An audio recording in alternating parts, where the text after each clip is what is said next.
Vamos falar sobre o vídeo que eu gravei? Que eu quero falar sobre cultura de favelização, cultura de favela, cultura de pobreza no Brasil. Usando agora imagens de uma favela que foi transformada em um pequeno bairro, numa rua em Diadema, e depois refavelizada pelos moradores. Dá uma olhada. Isso aqui era em 2010. Era uma favela, uma invasão numa calçada, num bairro em Diadema. Veja isso, né, cara? Tinha até um lugar arborizado atrás. As pessoas... Vamos ver o nível da invasão. Você vai pra 2010? Agora, do Google Maps, 2010. Veja como era 2010. Então você tinha um lugar ali em cima arborizadinho até. Essas pessoas, cara, eu acho isso uma má fé terrível, cara. Porque é uma falta de respeito com... Tá certo que boa parte disso aí é fruto de invasão, né? Mas com os outros moradores. Tipo, eles simplesmente pegaram, me parece, um entorno de uma fábrica. Eles tomaram as calçadas e, cara, saíram construindo. Eles se apropriaram das calçadas. Eles não podem fazer isso. Um governo nosso, isso tem que ficar claro pra todo mundo, tem que criminalizar a invasão de terreno público e privado. A cultura de favelização tem que ser destruída. Não pode. A gente tem que passar uma régua já. Ó. Passa uma régua. Tá proibido invasão. Invadiu, a polícia tem que retirar na hora. Invadiu, a polícia retira na hora. Invadiu, a polícia retira. Não tem que ter...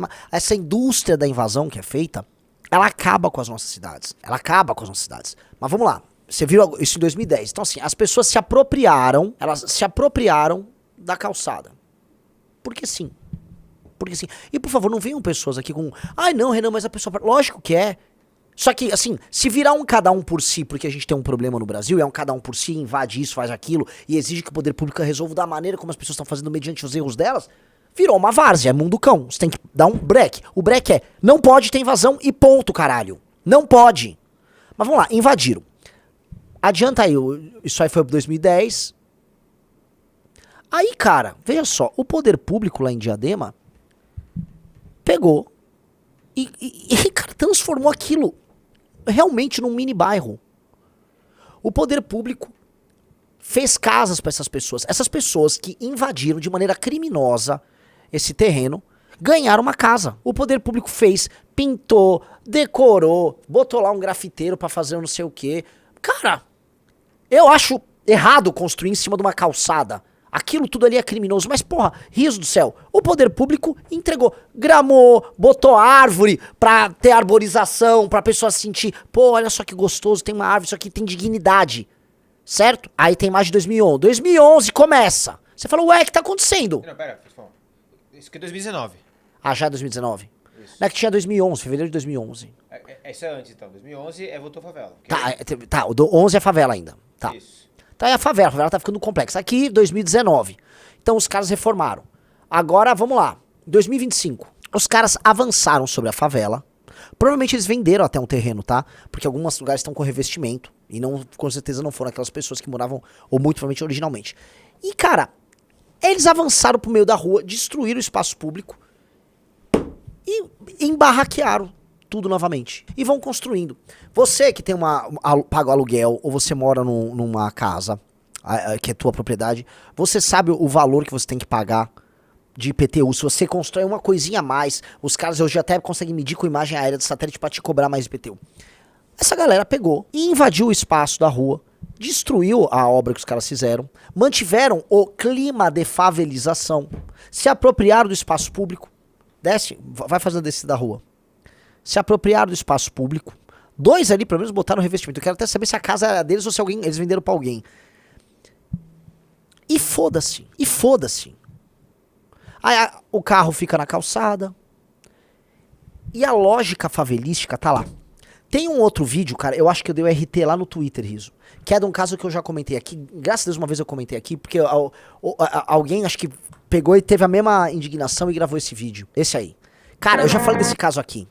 Vejam este vídeo, cara. Tentando achar que É que ele tá no acelerado aí, né? Ou não? Não, tá certo. Então vamos lá. Vai pro começo. Veja, eles tinham feito um conjunto habitacional. E o conjunto habitacional tá ali. Digno, né? 2016, começa a favelizar novamente. E começa a construir. Imagina a pessoa que mora no térreo do prédio. Pronto, você tem sua visão tá bloqueada, não entra sol, não entra nada, é lodo, como é que chama? É tuberculose, e começa a crescer, e vai, e toma de favela, e toma de favela. 4 andares, 5 andares, cano de esgoto, jogando esgoto, ó, você consegue dar um zoom ali, ó? O esgoto é jogado no meio da rua. Melhor ainda aqui, ó, pronto. Outubro de 2014, né? Vamos lá, junho de 2011, junho de 2015. Começou. Começou. Primeiro, volta pra 14. Volta pra 14. Janeiro de 14. Já tinha umas pichações, né? Porque assim, tem que ir um vagabundo, tem que ir um bosta de um vagabundo, eu vou fazer minha arte. E ele tem que, né? Aqui, ó, isso aí era antes. 2010. 2010. Aí tem que ir um vagabundo, eu vou fazer minha arte. E pá, picha lá o negócio. A pessoa tem que morar na pichação. Vamos lá. 2016. Ó, começou a construir aqui já, ó. Pergunta. Você que constrói, você que tem um bar, você que é aqui de São Paulo, tem um bar, tem um restaurante, você que tem uma loja, você que tem uma casa, você está construindo algo. O inferno que não é a fiscalização para saber se te cobra mais ou menos do IPTU, porque é a área útil, a área...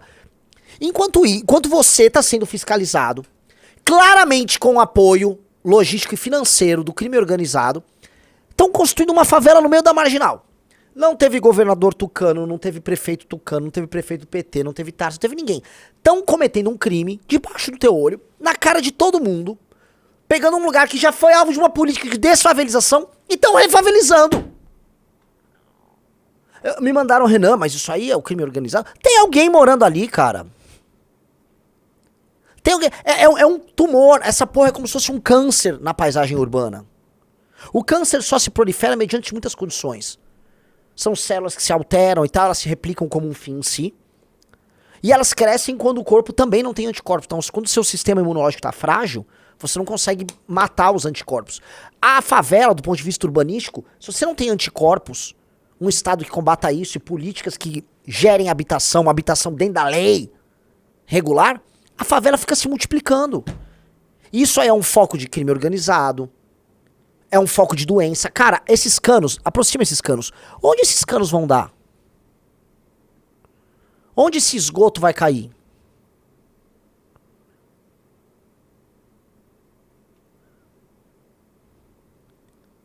Veja, o que adianta você fazer uma política habitacional, sendo que você não tem um contexto de lei e ordem que permita que a paisagem urbana não seja permanentemente deturpada. Graças a Deus a gente se sente livre pra falar isso, porque anos atrás, se eu falasse isso, as pessoas iam falar, ai meu Deus, que absurdo, olha só, absurdo caralho, tá errado fazer isso.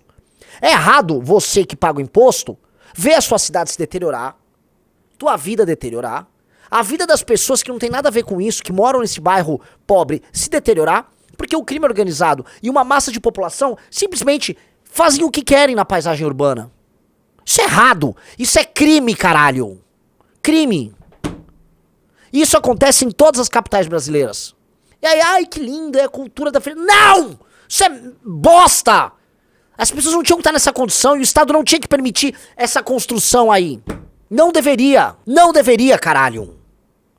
Só que entra essa questão da cultura de favela. Definitivamente você só vai ser grande se você eliminar a porra da cultura de favela, tá? O Kim tava comentando agora num grupo, saiu uma matéria da Folha sobre o Vietnã.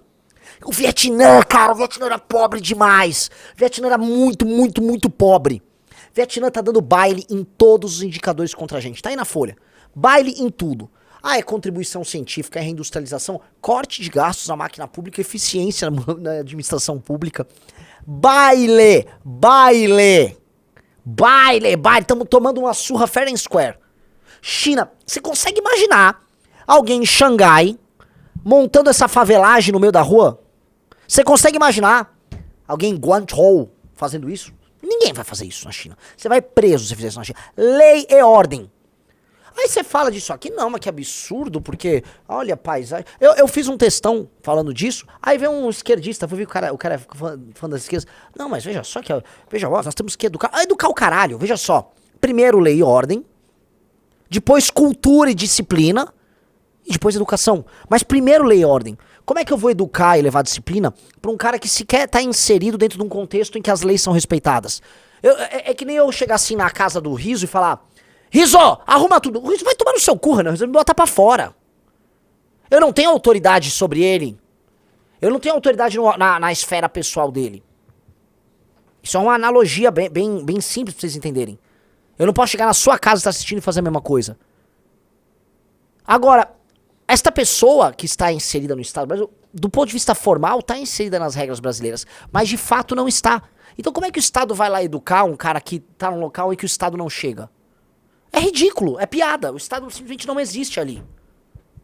Então, nós temos que impor lei e ordem. O cara assim, ó, favelizou, ó, tô montando um barraco aqui, polícia chegou, vai todo mundo detido, plum, passa o trator. De onde vocês vieram? Vocês vieram de algum lugar. As pessoas não aparecem e constroem um barraco do nada. Elas são aliciadas em outros lugares para as invasões, pessoal. As invasões não são atos, assim, espontâneos. Às vezes até são. Mas em grande parte, em grandes centros urbanos, elas são organizadas, orquestradas. Já expliquei para vocês o caso da Tatolândia. A área de manutenção, a área de manuseal, a zona sul de São Paulo era linda. Interlagos era um bairro lindo. A região foi destruída pelo Tato, pela família Leite. Ela foi especialmente pelos Tato. Invasões para virar depois curral eleitoral. Interior de São Paulo, mesma coisa. E político participa disso, sim. Vagabundo, associação de bairro, empresário. É básico isso. Entender isso. Lei e ordem. Tá proibido. Passa a régua. Passa a régua. Eu acho muito... Ah, não, mas essa pessoa que tá invadindo aí... Ué, essa pessoa está morando em algum lugar que é tão ruim quanto... E eu duvido que seja tão ruim quanto... Uma invasão imediata. Uma pessoa que fez uma invasão imediata, ela está no pior cenário de todos. Uns terrenos que não é dela, precário, pronto pra cair com chuva, com bichos, tudo ao redor. Essa pessoa definitivamente está numa situação pior. Ela foi levada ali porque tem alguém pagando e tal. Então assim, ela veio de algum lugar. Ela que retorne para aquele lugar e depois a gente vai ter que regularizar aquele lugar de onde ela veio. Mas a questão é, não pode mais ter invasão. Ponto. Não deve ter invasão. Os caras colocaram aqui, pelo PCC também. Sim, o PCC participa dessas invasões de manancial na zona sul de São Paulo. Sim, tem negócios inteiros rodando ao redor do PCC. Até que como não há título de propriedade, que são regiões proibidas de se construir, o PCC que garante a validade ali. Tem matérias na imprensa sobre isso. O crime se aproveita disso. Mesma coisa, zonas comandadas pelo crime organizado, eles têm autoridade sobre isso. A favela é o castelo da pobreza. A favela é o castelo do crime. Favela não é legal. Imagina o seguinte, um senhor feudal se escondia numa favela, num castelo, ele fazia muralha, a comunidade sob as regras dele. Entendeu? A favela é o castelo do crime. E a favela é o castelo em que há de pior na nossa cultura é construído. E pare de achar que as coisas são assim. Não, é diferente. Não, olha, as coisas no jardim são de um jeito, nos jardins, né, o bairro mais rico aqui de São Paulo, e na favela é diferente. É só diferente, não é diferente. Eu posso odiar as pessoas que moram no jardim, nem odeio algumas, mas... Agora, os jardins são melhor, isso é meio óbvio, não deveria explicar, do que a favela do não sei o quê. Entenderam? É melhor. Melhor. A cultura professada ali é melhor. E assim, nós temos que assumir posições de poder para ir na base da sociedade que está vivendo de maneira animalesca, animalizada, brutalizada, e nós temos que trazer cultura e temos que retirar esses aplicativos de merda que foram inseridos na cabeça delas. Todos. O Oruan apaga, plum. A Regina Casé, plum.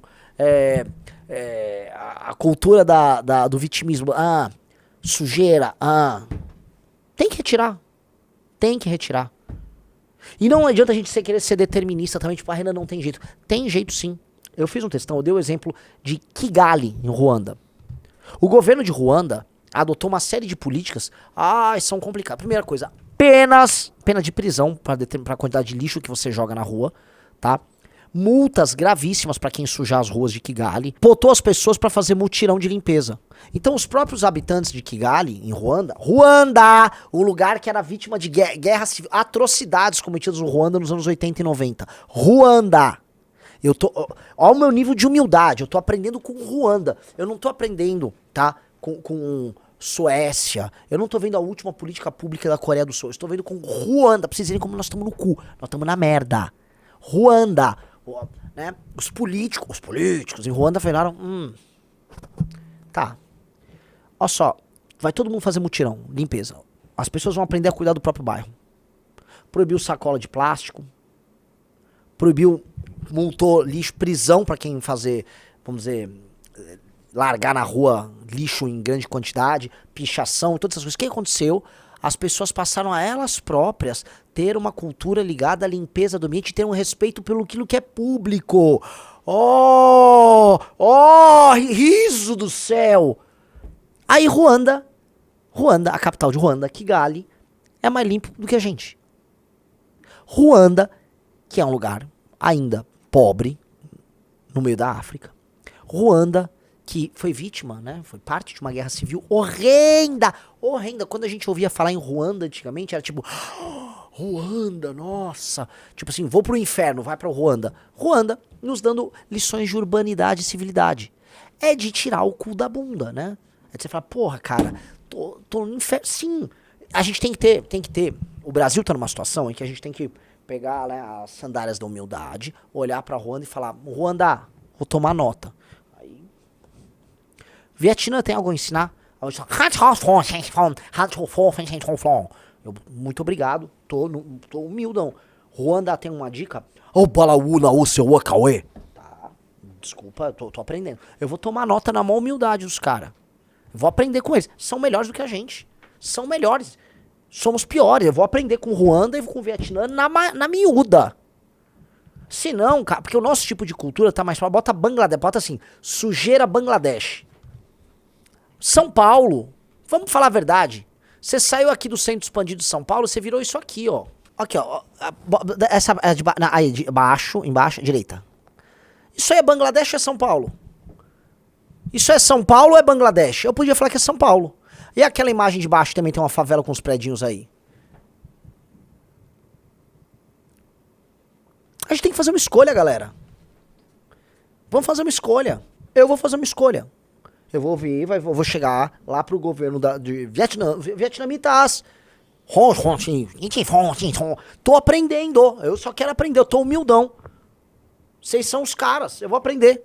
Ruanda, eu tô aprendendo aqui, caralho. Sou um bom aluno. Agora, os nossos formadores de política pública, não, porque na Suíça, vai se fuder, cara. A gente não tá na Suíça. Eu não quero virar Bangladesh. Assim, pior do que a gente tá, Bangladesh. Se você botar sujeira no Cairo, todo mundo que viaja fala, cara, é um horror, Cairo. Olha aí, ó. Cairo, São Paulo e outros lugares que tem, em que é muita sujeira, muita favelização.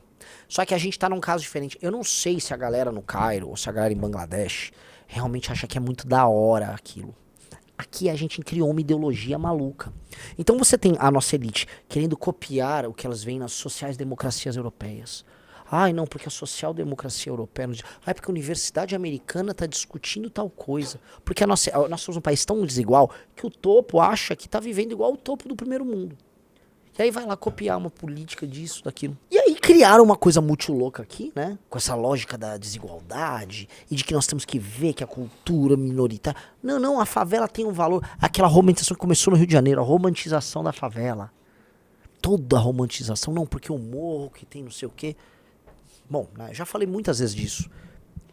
É uma escolha. A cultura do morro tem que perder. A cultura de favela tem que perder. Ela tem que desaparecer enquanto cultura. Desaparecer enquanto cultura. Ok? Aquelas pessoas têm que... A gente tem que trazer dignidade material para aquelas pessoas. Dignidade material. A gente tem que enriquecer essas pessoas. A gente tem que mudar o ambiente arquitetônico, urbanístico da cidade ao redor delas, especialmente das ruas delas, em que elas vão sentir consenso de comunidade. E elas têm que... Nós temos que evitar que elas próprias se sabotem, porque essas pessoas vão se sabotar se elas não tiverem alguém botar a mão. E botar a mão na cabeça significa educar, sim, mas significa também avisar, não vai fazer merda que eu vou te punir. Não vai fazer merda que eu vou te punir. Sem ser condescendente. Sem ser condescendente. Porque aqui o Brasil é um país, assim, precisamos ser condescendentes com o que há de errado. O Eduardo Souza, a social-democracia europeia tá indo de Bangladesh também. Não, eles conseguiram. Eles vão transformar as capitais europeias em um grande Bangladesh. Eles estão se esforçando fortemente. Cara, eu já vi imagens de algumas cidades na Suécia tomadas por imigrantes, assim, praças tomadas por imigrantes e bairros tomados, em que o bairro já favelizou. Os caras conseguiram transformar um lugar que era infavelizável na minha cabeça. É impressionante, cara. É impressionante. tá? Então assim, o que nós precisamos fazer, cara? Vocês entenderam que é uma tarefa árdua e muito difícil. Envolve gerar renda, mas envolve lei e ordem, intervenções urbanas, explicar para as pessoas, assim, ó, o que nós vamos fazer nesse espaço urbano? Temos um bairro aqui. Esse bairro vai ter uma série de doenças. Quando você mapeia aquilo, olha, aqui vai precisar de saneamento, aqui a gente precisa abrir mais as vias para poder passar carro. Por exemplo, tem lugar que não entra ambulância. Se uma pessoa tiver um acidente, não tem como ela ser retirada de lá. Esses aglomerados vão precisar ser removidos. Aqui vai ter que retirar um bloco inteiro de gente e vamos fazer prédio, tá? Vamos fazer 4, 5 blocos de prédio. Aqui passa uma rua, não, beleza, aqui dá pra ver. Aqui o pessoal, o cara vai ter que fazer vai ter que chapiscar, vai ter que pintar, vamos botar iluminação, tal, bota uma escola ali. É o que tem pra fazer. E meio que a gente vai ter que passar uma régua no que nós temos de favela no Brasil inteiro. E bairros pobres. E nós temos que passar a régua. Passar a régua. Ó, o que tá aqui já tá. O que não tá, não vai ter mais. Proibir de vez. Até porque a população tá diminuindo. A pressão por isso não vai aumentar. E aí nós precisamos ir pra fase 2, que é resolver bairro a bairro. E com lei e ordem, pra não voltar, não refavelizar, pro crime não se restabelecer. Então é tomar a área do crime, desfavelizar, levar dignidade, criar melhor os filhos, criar melhores escolas pra essas crianças. Reeducar todo mundo, e a reeducação passa necessariamente por punição também, muito dura. Cara, é um trabalho colossal, é um trabalho civilizacional. Alguns caras fizeram isso. Singapura é um grande exemplo disso. Singapura é um exemplo assim, de reconstrução, mas a gente tá vendo isso acontecer em vários países. O exemplo que eu dei de Ruanda é o exemplo que a gente pode dar de Botsuana, que é o exemplo que a gente pode dar do Vietnã. Alguns lugares estão olhando... o exemplo que eu posso dar de El Salvador. Alguns lugares estão fazendo o que precisa ser feito. E a gente não pode ter uma noção muito errada aqui do tipo, não, aqui não tem salvação, o bostileiro não vai dar certo. Não, cara, a gente é brasileiro, a gente não é bostileiro. É um projeto. O Brasil o Brasil dar errado, como tá dando, é um projeto. Muita gente tá se esforçando. Milhões de pessoas estão trabalhando diariamente para tornar o Brasil um lugar horrível. Nunca duvide disso. É um trabalho de profissionais que é feito para tornar isso aqui uma bosta. Entendeu? Então, se você arruma, tá, puxa daqui, puxa dali, você torna o Brasil um lugar decente. Tem uma página de um amigo nosso, né, que mostra, né, as imagens de um Brasil diferente, Atlantic Spirit, né? É bem legal a página. Ela passa uma vibe de um Brasil legal. Agora, várias imagens são, por exemplo, de interior e litoral. Ora, as pessoas desse interior e litoral são às vezes as mesmas pessoas que vão se mudar, por exemplo, para uma cidade, para uma periferia de uma grande cidade à procura de uma vida melhor. Mas ela não tinha aquela vida indigna na cidadezinha muito pobre, sem oportunidade de onde ela veio. Mas a cidadezinha era mais ou menos arrumadinha. Quando eu digo, é assim, minimamente arrumada. O que eu quero dizer, as pessoas não são, vamos dizer, essencialmente ruins e toscas. Não tô falando que você vai ter vários Albert Einsteins morando na favela. Não. O que eu tô falando, cara, que com lei, ordem, educação e geração de riqueza, as pessoas são bem melhores do que vocês imaginam. Então não blackpilling pra porra nenhuma. Não fiquem, o bostil, não. Cara, isso tudo é uma oportunidade que você, que tá me vendo, tem. E você ser o arquiteto de um Brasil melhor. E aí, nesse ponto, eu vou romper com muitas besteiras que eu mesmo falava antigamente, essa coisa meio liberboba, do tipo, não, o homem público, o Estado, o papai Estado vai ter que atuar e mexer na cabeça das pessoas. Sim, é o papai Estado que vai fazer isso, tá? A crença também de que a pessoa que está inserida numa subcultura favelesca, de que ela dali vai emergir algo incrível, cara, é uma crença ilusória. Papai Estado com bons homens, ou seja, os bons homens têm que emergir e chegar nas posições de poder, ele tem um papel fundamental em criar os marcos regulatórios e uma cultura de excelência para tirar as pessoas dessas posições. Sim! Então isso significa que nós temos que pegar os melhores, sim, e os melhores têm que estar com a gente, sim. E é por isso, caralho, que eu tô montando a porra de um partido político. Eu quero botar os melhores nos melhores lugares, sempre. E fazer melhor do que os outros, sempre. E é por isso que a gente tá montando essa porra, caralho. Porque nós vamos pegar os melhores vão olhar pra baixo, não com o olhar de outros no passado que tiveram nessa mesma posição e que exploraram e usaram, sem pensar no futuro, essas pessoas mais simples. Mas nós vamos dar condições, vamos tirar o melhor delas. Que é gerar riqueza, gerar oportunidade, fazer essas pessoas serem felizes e elas vão gerar cidades melhores. Porque no fundo, se você mora numa comunidade, mora num país, numa cidade, o que você tem? Você tem um convívio. E a beleza da coisa é eu poder ir no teu bairro e eu ter uma experiência legal no teu bairro. Eu ir na tua casa e ter uma experiência legal na tua casa. Certo? Então, o que nós podemos entregar melhor uns pros outros são as nossas experiências coletivas oriundas da nossa cultura e, em última instância, da nossa própria individualidade. Então é sobre isso, pô. É sobre a gente criar essa bagaça toda e nós temos condição de fazer isso. Nós temos toda a condição. Então, sabe, vocês todos, assim, quantas vezes eu preciso falar pra vocês serem ambiciosos? Sejam muito ambiciosos. Sejam, assim, sejam alucinadamente ambiciosos. Elisa Araújo, Renan, os intelectuais dizem que não pode mudar a favela porque vai ser pra vigiar e punir, segundo o Foucault. Também será pra vigiar e punir. Não temos que ter medo de falar que nós vamos vigiar e punir. Até porque já tem muita vigilância e punição pra quem trabalha e produz no Brasil, não é? Basta ver a Receita Federal comprando supercomputador pra te taxar. Né? É que, né, eles querem poetizar e a vigilância e a punição sobre o mais pobre. Não, não, não. Mais pobre tem que deixar de ser mais pobre. Sacou? E ele também tem que cumprir as leis. Porque o mais pobre é colocado num limbo, né? Em que ele não pode ser alvo da autoridade estatal pra uma série de coisas. Ah, porque ele é muito pobre. Ao mesmo tempo, nada é feito pra ele, nada é feito sequer pra proteger ele. Ele é tipo um ente da natureza. É como se o pobre, na visão desses intelectuais, ele fosse meio que um animal numa selva, sabe? Você protege ele, que ele tem que existir na selva, mas você não tem que ficar muito próximo dele. Entendeu? Ele é um ser meio bestializado. Então, se um animal te morde, você não pode culpar o animal, porque afinal de contas é um animal, certo? Você não vai punir ele, faz parte da natureza dele animalesca ali, né? Mas você também não pode matar ele, entendeu? É a visão desses caras. Matar ele, no caso, o animal, né? Você não pode puni-lo, né? Então você não pode nada. A visão que eles têm é uma visão desumanizante do mais pobre. E eles têm que ser, essa visão desumanizante tem que ser destruída no debate público. As pessoas mais pobres são seres humanos. São titulares de direitos e deveres. E uma das coisas que faz você ficar muito humano é você não ser só titular de direito, mas ser titular de dever. Você se torna adulto quando você entende que você tem deveres. E você entende que você tem um dever conscientemente. Quando você tem responsabilidade sobre outras pessoas e sobre o coletivo. Ser titular de dever é muito mais importante que ser titular de direito. Só que a gente só fala em direito. Em geral, quem só tem direito e não tem nenhum dever é criança. A criança tem direito de tudo. Mamãe, eu quero isso. Mamãe, eu quero aquilo. Né? Ser adulto é ser titular de direito e dever. Então nós temos que criar pessoas titulares de direitos e deveres.